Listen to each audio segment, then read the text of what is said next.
sobre todas estas celebraciones que tienen su origen en ritos paganos, pero en esta tarde, bueno, vamos a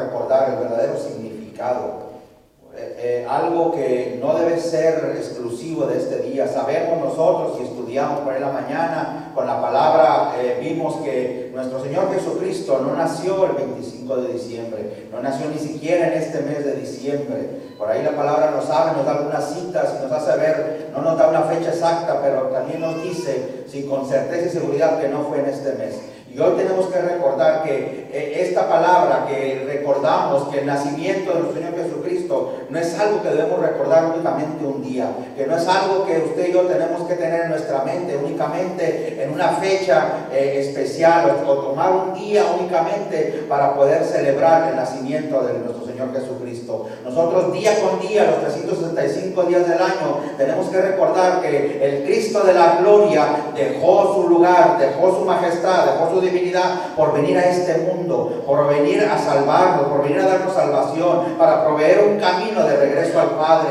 Nosotros lo predicamos cuando llevamos el mensaje de Cristo, que sí, Cristo vino, pero no es el nacimiento propiamente, sí, lo que nos dio la salvación. Él vino, sí vino a este mundo, pero Él estuvo en este lugar, creció y fue hasta la muerte, llegó a la cruz, pero no solamente murió, sino que al tercer día el Cristo de la gloria resucitó. Él se encuentra ahora a la diestra del Padre y nos proveyó ahora entonces ese camino de regreso. Ese es el mejor regalo que usted y yo podemos recibir, pero el mundo no lo entiende. El mismo cristiano a veces no entiende, no alcanza a comprender que el Cristo de la gloria, el creador del universo, haya dejado esa posición, ¿sí?, su divinidad, para venir y tomar forma de siervo, para venir a este mundo. Y lo hacemos menos con nuestra caminar diario a veces, con nuestra actitud, con nuestra forma a veces que decimos que servimos a Dios, pero estamos lejos de ello, estamos lejos de agradar a Dios. Pero Dios nos recuerda en esta tarde que sí vino una vez a esta tierra, pero vino para proveer un camino, vino para darnos salvación. Y la palabra en esta noche, el profeta Isaías hablaba y profetizaba desde aquel entonces, antes de que se llegara el tiempo de la llegada del Mesías. Y hablaba en este verso y decía, porque un niño nos es nacido. Estaba hablando de algo que todavía no sucedía, algo que iba a suceder más adelante. ¿Sí? Un hijo nos es dado, dice la palabra, y el principado sobre su hombro, y se llamará su nombre admirable, consejero, Dios fuerte, Padre eterno, príncipe de paz. Nos estaba diciendo que vendría un hijo que sí nacería de una mujer, que sí sería hombre, que sería humano, pero ese niño tenía títulos divinos. No era cualquier niño que estaba naciendo, no era cualquier niño que estaba siendo presente en esta tierra. Era un niño que aún iba a partir el tiempo en dos, que aún hoy en día decimos antes de Cristo y después de Cristo, pero no antes de su nacimiento, después de su nacimiento, sino después de su muerte en la cruz del Calvario, después de que completó la obra aquí en la tierra para darnos salvación a nosotros. Así que sabemos que hay muchas costumbres paganas, y de todo lo que se celebra en estas fechas, el mundo entero, de lo que menos se acuerda es del nacimiento de nuestro Señor Jesucristo. Hablábamos de la Navidad, de esa palabra que encierra la palabra nacimiento y que hace alusión al mundo entero sobre el nacimiento precisamente de nuestro Señor Jesucristo. Allá en el libro de Lucas nos habla y nos menciona en el capítulo 2 y nos dice que se encontraban muchos pastores, estaban ahí con sus rebaños y llegó un resplandor, un ángel se hizo presente y aquellos pastores sintieron miedo, pero aquel ángel les dijo, no temáis porque vengo a traer unas buenas nuevas de gran gozo, vengo a traer una noticia que no se había escuchado, ¿sí?, nunca, que se había profetizado anteriormente, que los hombres de Dios en el Antiguo Testamento profetizaron de esto. Ahora yo vengo a traerle esas buenas nuevas, decía el ángel. Y esas nuevas de gran gozo serán para todo el pueblo. Esas nuevas de gran gozo son buenas nuevas aún hoy en día, que fueron también para usted y para mí. Son buenas nuevas de gran gozo porque un día, cuando usted y yo estábamos perdidos en nuestros delitos y pecados, se nos dijo que un Cristo, que el Cristo de la gloria dejó su majestad para venir a este mundo a buscarlo a usted y a buscarlo a mí. Y nos encontró y nos abrió sus manos y extendió sus brazos y nos recogió y nos libertó, nos libró de esa condenación eterna para darnos vida y vida en abundancia. Así que el verdadero significado fue la llegada del Mesías esperado, del que tanto los hombres estuvieron hablando en el Antiguo Testamento. Os ha nacido hoy, dijo el ángel, en la ciudad de David, un Salvador, que es Cristo el Señor, que no es cualquier niño el que está naciendo en este momento, que se está marcando la historia, está llegando el Mesías esperado, aquel de que tanto se había hablado, hoy está presente ya entre nosotros, les decía el ángel. Y decimos entonces que a veces hasta nosotros como cristianos no podemos entender ese acto que hizo nuestro Señor Jesucristo. Ese acto que hizo la segunda persona de la Trinidad, de dejar su gloria, de dejar toda su majestad para venir a este mundo. Y les dijo, y esto les va a servir de señal. Van a encontrar a este niño envuelto en pañales, en un pesebre. Y le recordaba el ángel lo mismo que Isaías decía ya en el capítulo 7. Hablaba también sobre este niño que sería concebido de una mujer, de una virgen, y vendría a este mundo.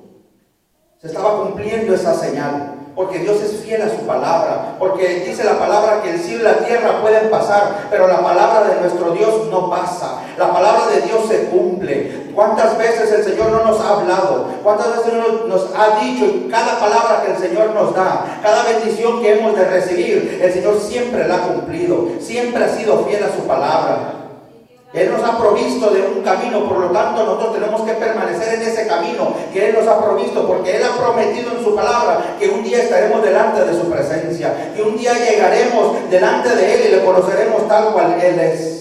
Pero tenemos nosotros que caminar rectamente, tenemos nosotros que serle fiel también a Dios, para algún día también poder estar delante de su presencia. Porque dice que cuando el Mesías se hizo presente, se apareció con el ángel una multitud de huestes celestiales. Y todos ellos dice que alababan a Dios y decían: gloria a Dios en las alturas y en la tierra paz, buena voluntad para con los hombres. Alababan a Dios, porque esa debe ser la vida de nosotros como cristianos. Alabar a Dios siempre, buscar sin tener esa comunicación, no perder esa intimidad con Dios, acercarnos cada vez más a Él. Él sabía que Él, allá en su divinidad, en su gloria, el hombre no podía acercarse por sí solo. El hombre jamás iba a poder llegar al cielo. El hombre jamás iba a poder llegar con el Padre. Sin embargo, Él se acercó a nosotros. Ahora nosotros también tenemos que tener esa firme decisión de buscar siempre su presencia, de acercarnos siempre a Él, de buscar siempre esa intimidad con Él, de no alejarnos. Dice por ahí un coro: a la distancia no, acércate al altar, ven delante de su presencia, acércate a Él, porque ahí es donde encuentra uno la bendición, ahí es donde encuentra uno fortaleza, ahí es donde el Señor te levanta, ahí es donde el Señor te da nuevas fuerzas para que podamos seguir caminando. Dice la palabra que aquellos magos de Oriente, cuando vieron la estrella, se regocijaron con grande gozo. Y vieron a aquel niño cuando entraron a aquel lugar y vieron a su madre postrados. Y dice que llegaron y se postraron y lo adoraron.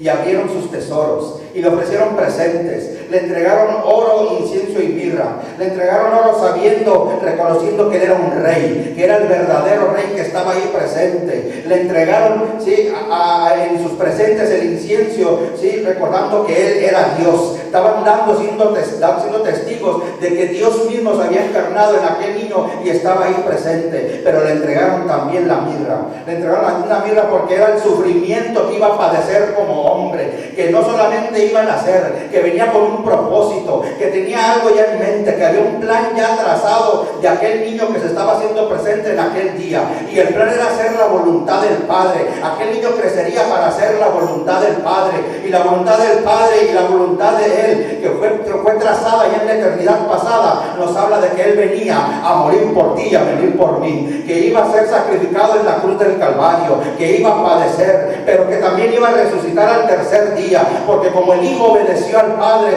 si el Padre le plació y le dio la potestad de volver a tomar su vida, y se levantó con poder, se levantó con toda su gloria, con toda su majestad, y decimos que hoy está a la diestra del Padre, intercediendo por ti, intercediendo por mí. Así que entregaron estos presentes. ¿Qué es lo que has traído delante de Dios? ¿Qué es lo que has presentado delante de Dios? Porque Él entregó su vida por ti, porque Él dejó su divinidad para venir a nacer a este mundo. ¿Qué estamos haciendo nosotros a cambio ahora? ¿Qué le hemos entregado nosotros a Dios? Y dice la palabra que estos hombres lo hicieron gozosos, a pesar de la distancia que tuvieron que recorrer. No sabemos cuánta distancia fue, no sabemos por qué atravesaron el camino peligroso en el cual podían ser asaltados, en el cual podían haberles dado muerte. Pero sin embargo iban gozosos de llegar hasta aquel lugar delante de la presencia de aquel niño para adorarlo, buscando su presencia. ¿Qué estamos haciendo usted y yo? Buscamos día con día la presencia de nuestro Dios. Nos acercamos con gozo, o se nos ha hecho ya cansado el buscar de Dios, o se nos ha hecho ya cansado el ir a la iglesia, se nos hace ya cansado tener esa búsqueda, esa intimidad con Dios. Estos hombres, a pesar de las circunstancias, a pesar de todo, fueron hasta aquel lugar y decía que lo hicieron con gozo. Así tiene que ser nuestra vida, nuestro caminar diario, con gozo, sirviendo a Dios. Porque Él entregó su vida. Así que hoy en día al mundo le dices, le hablas de Navidad y lo que menos pienses en ese acto que hizo nuestro Dios. Pero para usted y para mí, cuando alguien diga esa palabra, tiene que ver en nuestra mente, en nuestro corazón, la seguridad de lo que hizo nuestro Dios por cada uno de nosotros, que fue un acto de amor. La Navidad, podemos decir entonces, sí, que es el amor en acción. Juan 3:16 nos dice: de tal manera amó Dios al mundo que dio a su Hijo unigénito, para que todo aquel que en Él cree no se pierda, mas tenga vida eterna. Es ese acto de amor, ese acto que Él hizo de entregar el Padre a su Hijo, pero no lo entregó de forma involuntaria, sino que el Hijo también se ofreció voluntariamente. El Padre dijo: tenemos que enviar a alguien, y el Hijo dijo: yo voy, yo me entrego, yo amo a ese pueblo, porque es mi creación, porque yo mismo lo formé y se perdió, pero ahora yo voy a rescatarlo, ahora yo voy a bajar a ese mundo, porque el hombre no puede subir al cielo, porque el hombre no existe un camino en el cual pueda proveerse él mismo para llegar delante de la presencia del Padre. Entonces el Hijo, en ese acto de amor, dijo: yo voy a ir. Y así lo hizo. Así lo hizo nuestro Señor Jesucristo. Porque fue necesario que viniera nuestro Señor. Decimos porque necesitábamos un Salvador, usted y yo. Porque el primer Adán falló. Porque aquel hombre falló, desobedeció. Hubo una separación entre el Padre, entre Dios, entre lo divino, sí, y lo terrenal. Hubo una separación. Ese primer Adán falló. Pero entonces, si por el pecado entró por un hombre también entraría la solución. Por un hombre también vendría la vida eterna. Por un hombre también vendría, sí, el librar a la humanidad de la condenación eterna. Y ese fue el plan trazado allá en la eternidad por nuestro Señor Jesucristo. Así que Dios nos amó tanto y nos proveyó el camino, nos proveyó el único camino. Jesús dijo cuando en su caminar: yo soy el camino, yo soy la verdad, yo soy la vida. Aquel niño que nació en aquel pesebre, que no tenía dónde reclinar su sien, que fue envuelto en pañales allá en la intemperie, ese es el verdadero camino. Nos mostró la humildad, nos mostró el verdadero camino y nos dio un camino de regreso al Padre, porque no había manera, decimos, que usted y yo nos pudiéramos acercar a Dios. Él pagó el precio. Lo pagó para que usted y yo fuéramos libres de la condenación. Porque entonces usted y yo, cuando aceptamos ese regalo de amor, porque no hay manera de comprar nuestra salvación, porque no hay manera de librarnos de una forma humana de la condenación, entonces nos entrega ese regalo y lo aceptamos. Y Él viene y hace morada en nuestra vida. Viene y nos limpia y nos libra y rompe cadenas y rompe ataduras y nos libra del pecado y nos hace aceptos ahora delante del Padre. Nos da ese regalo gratuito de amor. Porque la palabra nos dice que Dios muestra su amor para con nosotros. Lo mostró de tal manera que aún siendo pecadores, aún sin ser merecedores, aún sin el hombre hacer absolutamente nada, ¿sí? Dios se mostró. Dios vino, mostró su amor para con nosotros. Pero dice no porque nació, sino que Cristo murió por nosotros, dice la palabra. La palabra, la Biblia nos muestra al Señor Jesucristo como la segunda persona de la Trinidad, obrando con el Padre y con el Espíritu Santo desde antes de la fundación del mundo. Jesucristo, decimos, nuestro Señor Jesús, es Dios, Dios encarnado, Dios hecho hombre. Y dice la palabra, engendrado en el vientre virgen de María por el Espíritu Santo, porque fue concebido entonces sin pecado. Sí era hombre, sí fue hombre. El Señor Jesús vino y tomó esa forma, pero sin pecado. Sin pecado, porque fue un hombre, pero con títulos divinos, nos dice Isaías 9:6. Recordamos cuando el ángel habla con José y la Virgen va a dar a luz un hijo y le dice aquel ángel a José, y vas a llamar su nombre Jesús, y lo vas a llamar así porque Él salvará, dice la palabra, a su pueblo de sus pecados, porque Él vino, nos dio salvación a usted y a mí, porque Él nos libró de los pecados, porque ahora tenemos un camino de regreso, porque ahora nos podemos acercar confiadamente al trono de la gracia para poder recibir ese favor inmerecido de parte de nuestro Dios. Y llamará su nombre Emmanuel. Emmanuel, que traducido es Dios con nosotros. Porque Él vino a este mundo, nació, creció, murió, pero también resucitó, también se levantó con toda su gloria. Jesús es el Dios preexistente, que no fue creado, sino creador. La palabra nos habla que Él era, Él es y será el Dios Todopoderoso. Hebreo nos dice, del Hijo dice, tú, Señor, en el principio fundaste la tierra y los cielos son obra de tus manos.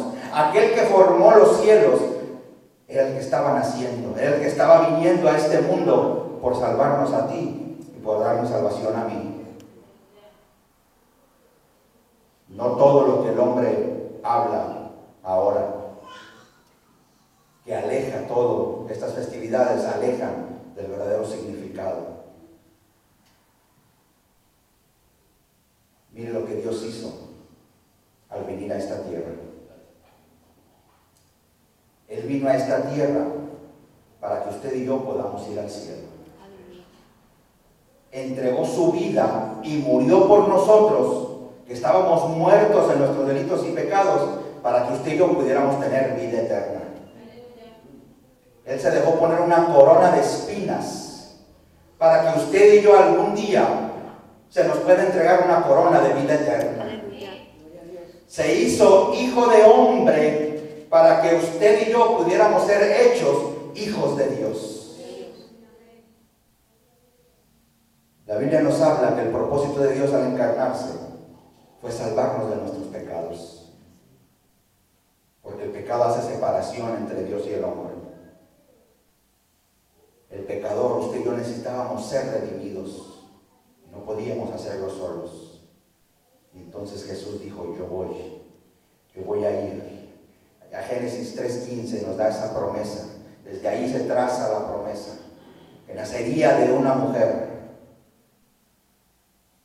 Isaías 9:6 nos dice que este Redentor sería un hijo humano, decimos, con títulos divinos. Y Hebreos nos muestra de esa manera magistral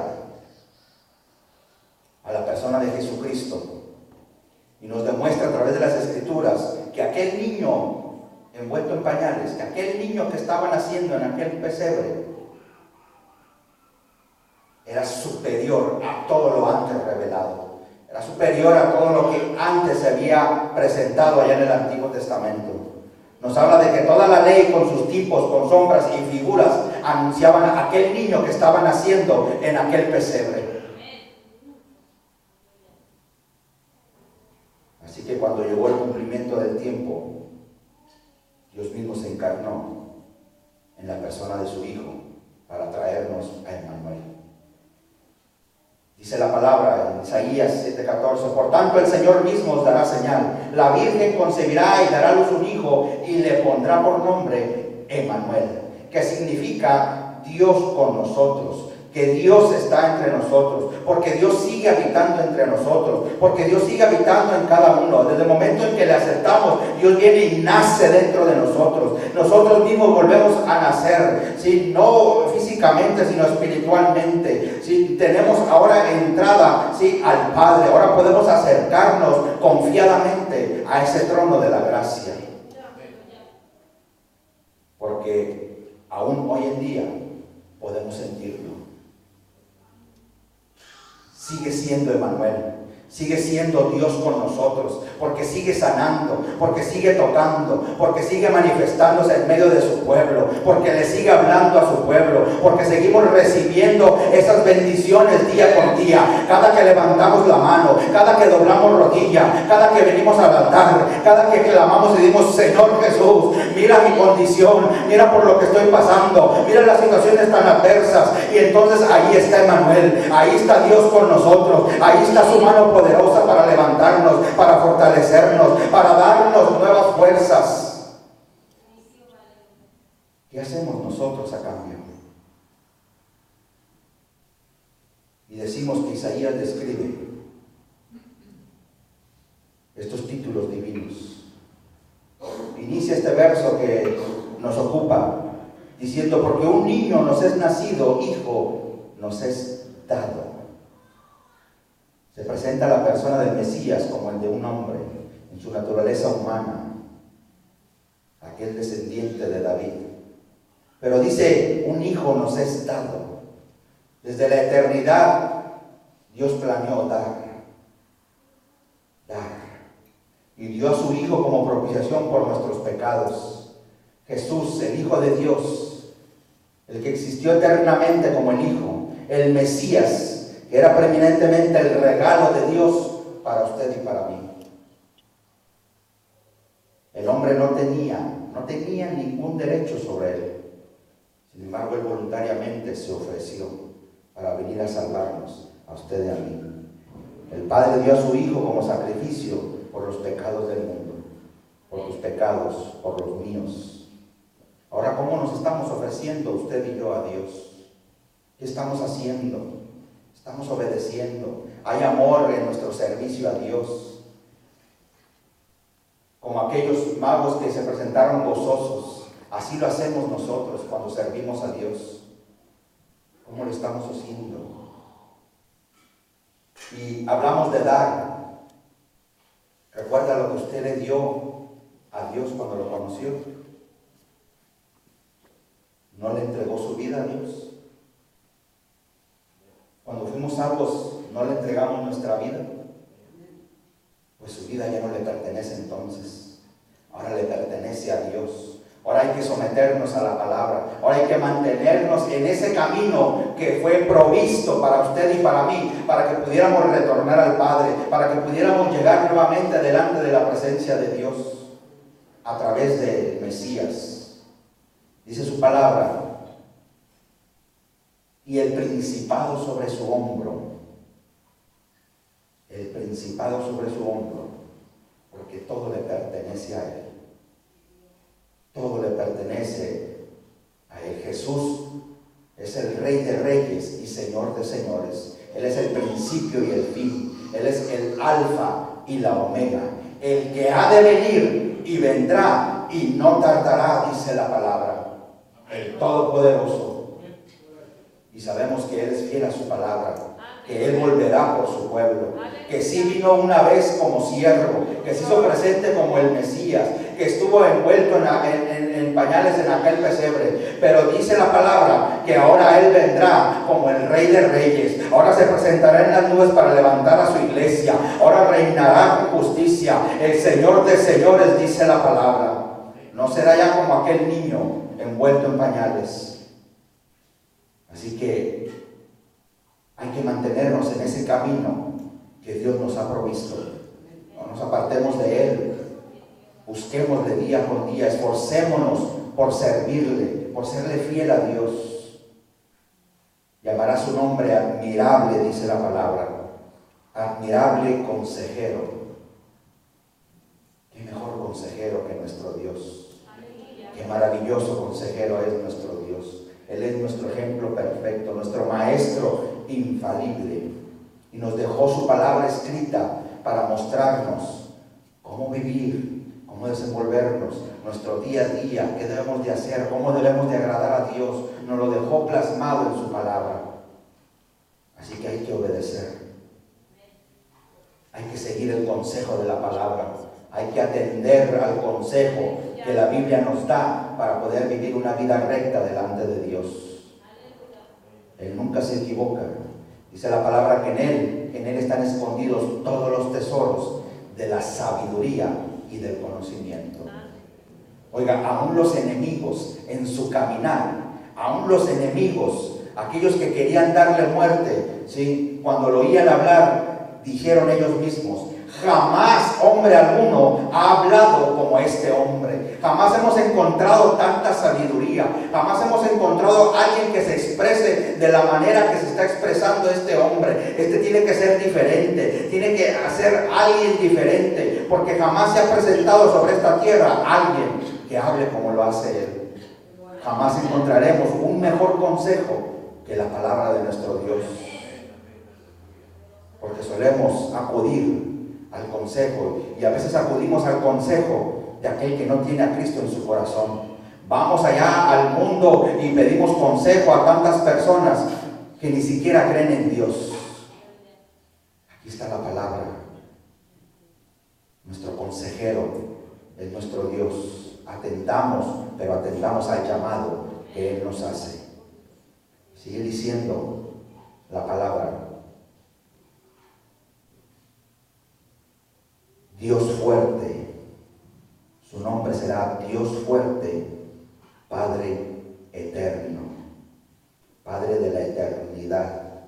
Recordamos al Hijo, a la segunda persona de la Trinidad, como creador, no como creado. En Él está el tiempo, el espacio, la materia, todas las cosas por Él fueron creadas. Juan nos dice allá en el primer capítulo de los Evangelios: en el principio era el Verbo, y el Verbo era con Dios, y el Verbo era Dios. Está hablando ahí de ese Mesías, está hablando de aquel niño que vino a este mundo, que estaba en aquel pesebre. Este era en el principio con Dios. Todas las cosas por Él fueron hechas, y sin Él nada de lo que ha sido hecho fue hecho.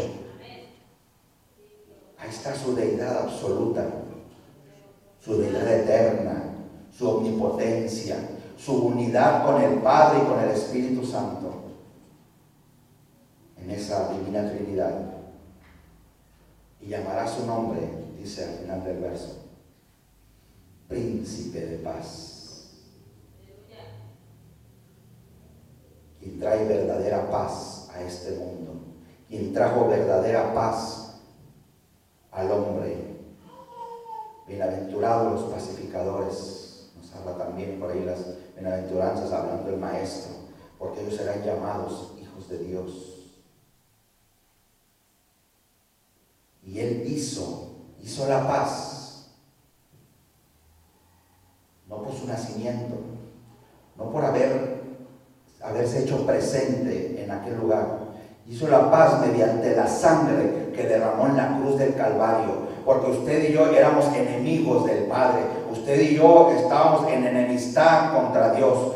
Dios estaba con la mano para juzgarnos. Sin embargo, Jesús viene a este mundo en su grande amor y muere en la cruz del Calvario y derrama su sangre, y esa sangre ahora lo cubre a usted. Ahora cuando el Padre voltea a ver, el Hijo dice: yo pagué por él, mi sangre está derramada, mi sangre lo ha cubierto. Y entonces ahora el Padre, cuando lo voltea a ver a usted, no ve a aquel enemigo, no está viendo a aquel hombre que es enemigo de Dios, sino está viendo a la sangre del Cordero, está viendo la sangre de Jesús que fue derramada en la cruz del Calvario, la cual lo está cubriendo y lo hace, y a usted y a mí, aceptos delante de Dios.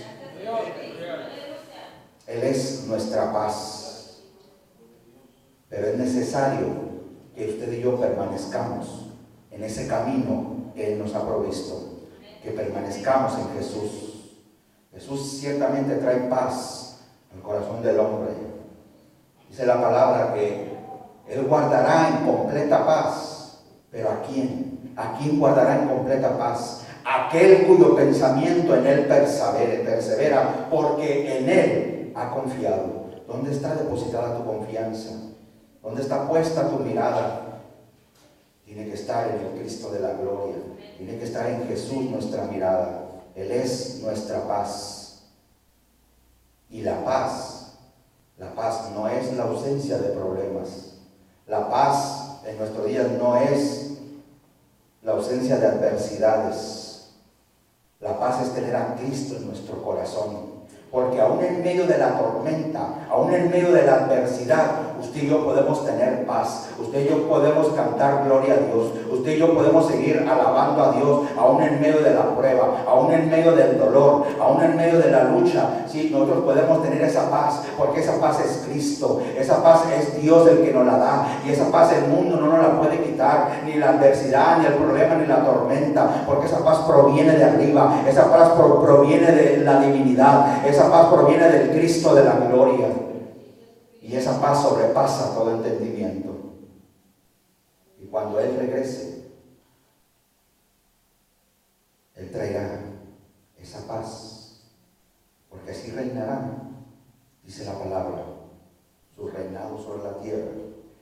Por Isaías continúa diciendo en el verso 7 de ese mismo capítulo 9: lo dilatado de su imperio y la paz no tendrán límite. No tendrán límite sobre el trono de David y sobre su reino, disponiéndolo y confirmándolo en juicio y en justicia desde ahora y para siempre. El celo de Jehová de los ejércitos hará esto. Gloria sea a nuestro Dios. Porque entonces ahora tenemos, y el Señor nos habla en esta tarde, de que en nuestro diario vivir tenemos que estar recordando ese acto de amor que Él hizo. Esto no es una fecha exclusiva, porque vimos que esta fecha, el 25 de diciembre, está mezclada con puras cosas paganas, con idolatrías, con situaciones que no le agradan a Dios. Pero Él nació en nuestro corazón. Ahora le debemos la vida a nuestro Dios. Ahora cada día los 365 hay que estar recordando ese acto de amor que Él hizo por nosotros. ¿Cómo lo hacemos? ¿Cómo devolvemos ese favor inmerecido? En servicio, en obediencia, en sometimiento, buscando día con día la presencia de nuestro Dios, predicando el Evangelio, arrancándole las almas al enemigo, trayéndolas a los pies de Cristo. Esa es la manera en que recordamos nosotros en el día a día que alguna vez el Cristo de la gloria dejó su majestad para venir a este mundo, para proveer ese camino. Así que esforcémonos en ese día. Esforcémonos a caminar, a serle fiel a Dios, porque Él dice que volverá y Él ha cumplido todo lo que ha dicho, lo ha cumplido. Y si Él dice que volverá, Él va a volver y vendrá por una iglesia recta, por una iglesia limpia, por una iglesia sin mancha, que no se mezcló con el paganismo, que no se mezcló con el mundo, sino que se mantuvo pura, que se mantuvo en ese camino que un día nuestro Cristo de la gloria proveyó para nosotros. Así que mantengámonos rectamente. ¿Sí? No tornes tu mirada hacia atrás. Dice el canto: ya pusiste tu mano en el arado. ¿Ya cuánto tiempo llevas caminando en el Señor? ¿Cuántos años llevas ya en el camino del Señor? ¿Por qué voltear hacia atrás en el último momento? ¿Por qué mirar hacia atrás en este último trayecto? ¿Por qué mirar hacia atrás cuando ya su venida está cerca? Cuando después de habérselos provisto este camino y lo aceptamos y venimos y empezamos a caminar, ¿por qué voltear hacia atrás en este último momento? Hay que mantener nuestra mirada fija en el Señor Jesucristo. Permanezcamos firmes. De esta manera es como recordamos que Cristo vino a este mundo, sirviéndole, sometiéndonos a Él en obediencia, obedeciendo la palabra, buscando siempre su presencia día con día. Esforcémonos día con día. Ponte de pie, iglesia.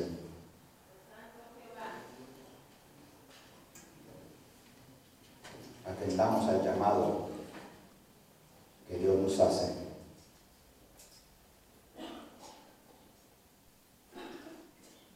Termino con unos versículos del Evangelio de Juan.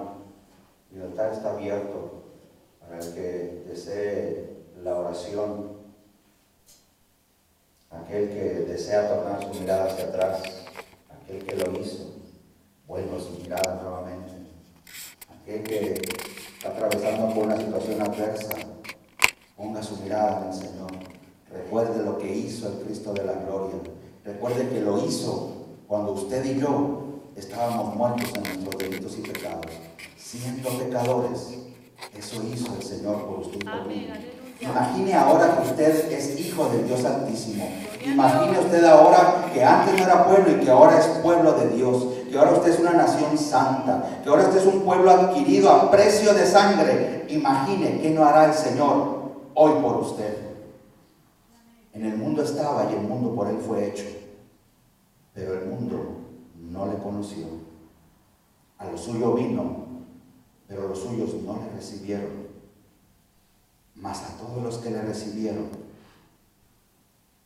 y si usted está en esos, a los que creen en su nombre, si usted ha creído también en su nombre, si usted le recibió en su corazón, si Cristo nació en su corazón, a usted se le ha dado la potestad de ser llamado hijo de Dios. Ahora usted y yo somos hijos del Altísimo.